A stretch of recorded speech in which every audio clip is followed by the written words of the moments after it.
En plus d'être fabriqué avec du tissu français, la Flow D-Wing a pour moi un avantage concurrentiel super intéressant sur l'eau.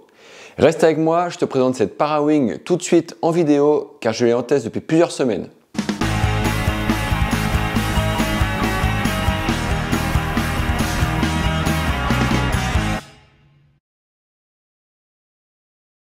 Salut les copains et les copines, aujourd'hui on reparle de Para-Wing sur Water Sport Zone et pas de n'importe laquelle des Para-Wing puisqu'il s'agit de la Flow D-Wing qui a fait beaucoup parler d'elle ces derniers mois. En effet, cette Para-Wing australienne est sortie il y a déjà plusieurs mois et sa réputation en a fait l'une des références à travers le monde dans ce nouveau sport tout juste naissant.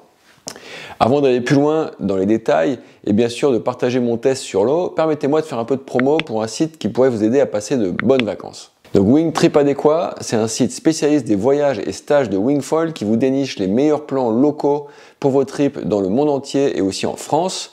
Les fondateurs Gilles et Antoine sont des copains de longue date. J'apprécie leur concept depuis le début, j'ai envie de les soutenir et je vous glisse donc le lien ici et puis en description, donc ci-dessous, pour permettre d'aller le découvrir. Pour revenir à la Flow D-Wing, déjà, d'où vient cette marque? Alors Flow, c'est une marque australienne à l'origine spécialisée dans le parapente, où elle compte parmi les marques reconnues. Grâce à son savoir-faire dans les parapentes et à la passion de son propriétaire et designer, Flow s'est lancé dans le Para-Wing très vite et comme je le disais, c'est directement placé comme l'une des ailes de référence au niveau mondial. Dès lors, il fallait que je la teste. Donc avant de passer sur l'eau, j'ai parlé un petit peu du produit en lui-même. Flow propose une D-Wing avec plusieurs particularités. La première est qu'elle utilise du tissu français, le Porcher Skytex 32 grammes. Un peu de bleu blanc rouge, ça fait toujours plaisir. Au niveau du design, le bord d'attaque de cette voile se montre épais et plus recouvrant au niveau du double profil que sur les autres modèles que j'ai eu dans les mains. Ce qui est bien aussi, c'est qu'une couleur différente le démarque du reste de la voile. De même, la barre est aussi bicolore, donc pour les avant et pour les arrières, et les lignes Lyros Technora sont plutôt épaisses et de couleurs différenciées selon les étages. La structure de la voile montre bien aussi la partie avant propulsive et la partie arrière qui permet de réguler la puissance. Les oreilles ne comportent pas de caisson fermé comme c'était le cas par exemple sur la Element, je vous mets aussi le test ici, mais elles sont un peu plus arrondies et la continuité de l'intradose du bord d'attaque semble venir aussi les structurer un peu ces oreilles. En termes de poids, la 3 mètres fait 600 grammes, soit à peu près pareil que les autres, à quelques grammes près. La D-Wing est livrée avec sa barre en carbone, avec un grip sympa aussi, et puis la chose intéressante, c'est que 2 attaches supplémentaires sont proposées dans le sac si on veut mettre un bout de harnais, et donc voilà, pour que ce soit propre. Le sac, c'est une version duffel bag. J'avoue que c'est potentiellement style à terre, mais par contre, peu de chances de le convertir pour l'utiliser aussi sur l'eau pour enlever sa voile sur un downwind. Donc Flow propose sa voile en 5 surfaces, 2,5, 3 mètres, 3,7, 4,2 et 4,5. D'ailleurs la 2,5 et la 3,7 viennent tout juste d'arriver dans la gamme. Il y a une couleur par taille et donc moi je l'ai testé en 3 mètres et en 4,2 et voilà, il faudra compter à partir de 990 € pour la 2,5 par exemple sur le site flowparaglider.fr. Sur l'eau, quels sont les points forts que j'ai retenus de mes tests? Alors déjà, j'ai particulièrement apprécié la puissance et la propulsion dans le sens du déplacement. Globalement, les performances et la remontée au vent m'ont semblé aussi compétitives.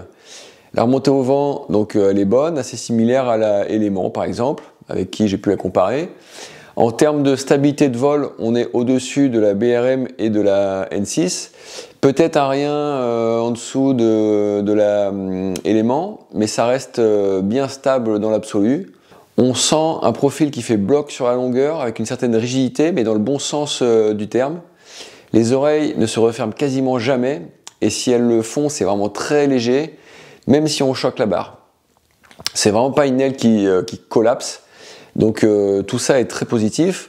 Je rajouterai aussi dans les points forts la facilité de déploiement sur l'eau pour commencer à naviguer, mais aussi et surtout son aisance de redéploiement en vol. En fait, c'est pour moi son gros plus concurrentiel, car contrairement aux autres, avec la Flow, quasi à chaque fois, en fait, mes transitions de redéploiement en fait, se sont déroulées en vol sans gros encombre. Donc au début, tu te dis que c'est de la chance, mais quand ça se répète systématiquement, c'est qu'il y a autre chose.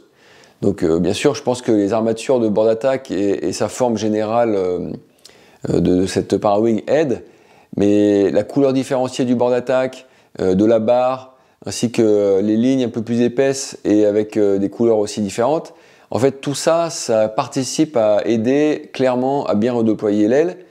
Et même les lignes, donc pas trop fines, avec des couleurs différentes, couplées à une voile tolérante, c'est un double effet. C'est-à-dire se laisser le temps de défaire un éventuel emmêlage dans la relance, et en même temps, trouver plus vite comment solutionner cet éventuel emmêlage quand il y en a un, parce qu'en fait, c'est tout de suite très clair en visuel, quoi.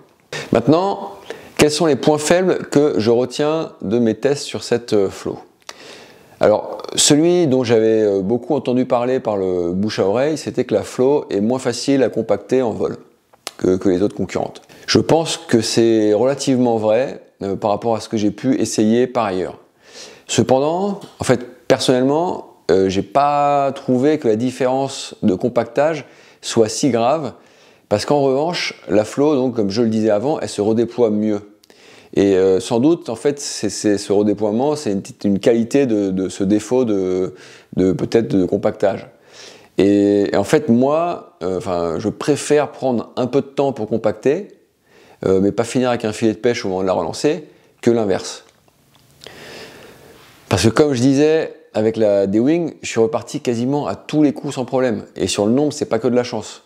Donc pour moi, voilà, il y a ce petit côté compactage un peu moins évident, mais voilà, si c'est le prix à payer pour avoir une aile qui se relance bien, ça me dérange pas de le payer, quoi. Après peut-être qu'un jour on aura les deux réunis dans la même aile. Sinon, l'autre petit point faible que je dois aussi mentionner, ça concerne le dépower en plage haute. La flow, c'est plutôt une aile puissante, elle a une plage d'utilisation sans doute légèrement décalée vers le bas, à surface égale par rapport aux autres voiles que j'ai pu essayer jusqu'ici. En plage haute, elle reste quand même stable, même quand on choque, ce qui est bien, j'en ai parlé. Mais à moins de la faller complètement, c'est-à-dire de la ramasser, à partir d'un certain point, sa puissance devient plus compliquée à neutraliser. Et en fait, ça tire quand même fort, même si on essaye d'ouvrir la barre. Et bon, voilà, si on navigue juste pour se lancer en downwind, c'est pas vraiment gênant, à moins d'être complètement au-delà de la plage d'utilisation, là ce sera vraiment problématique. Mais si on est juste en haute plage, ce ne sera pas vraiment gênant.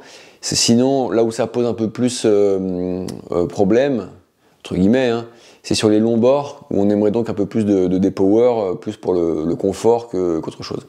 Voilà, pour dresser le bilan, donc sa réputation à cette D-Wing l'a emmené des antipodes jusqu'à moi, et en fait en testant, j'ai compris pourquoi.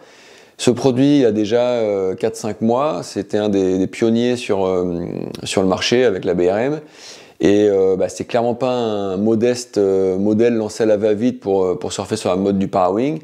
À ce jour, la D-Wing reste une très bonne voile pour s'élancer sur le foil, s'écarter de la côte, éventuellement remonter au vent, plier et surtout redéployer sa voile en volant. Donc avec une stabilité au-dessus de la moyenne, des performances très respectables en navigation, à commencer par la remontée au vent, une bonne puissance, etc. La flow, elle a beaucoup de qualité.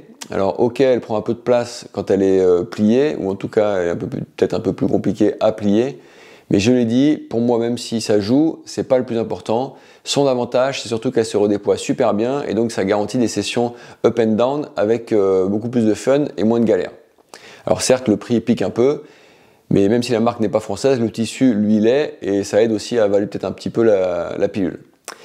Allez, reste connecté pour plus d'infos sur le Parawing, le foil, le wing foil, le windsurf, le downwind et même le kite dans les semaines à venir. Avant de partir, laisse-moi un petit commentaire, un like ou abonne-toi si ce n'est pas déjà fait, et puis je te donne rendez-vous la semaine prochaine pour une nouvelle vidéo. Bye!